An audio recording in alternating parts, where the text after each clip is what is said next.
تو یه عوضی تمام عیاری.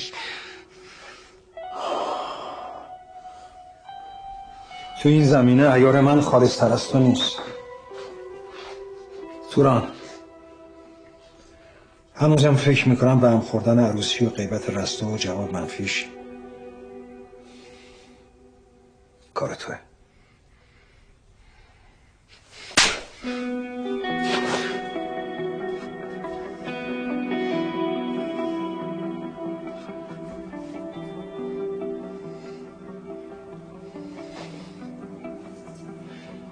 میری یه تعارف خشک و خالی میکنی یا برمیگردی؟ وای به حالت اگر رستا رو برگردونی سر کار یا دوباره آرشم رو امیدوار کنی.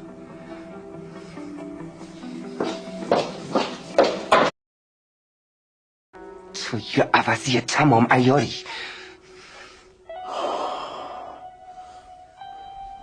تو این زمینه عیار من خالص‌تر از تو نیست. توران،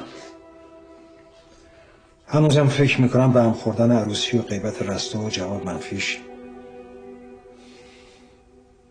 کار توه.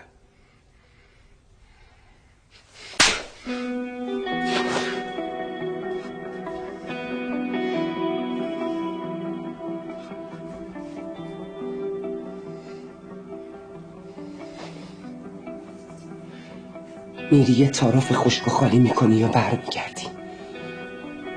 وای به حالت اگر رستا رو برگردونی سر کار یا دوباره آرشم رو امیدوار کنی.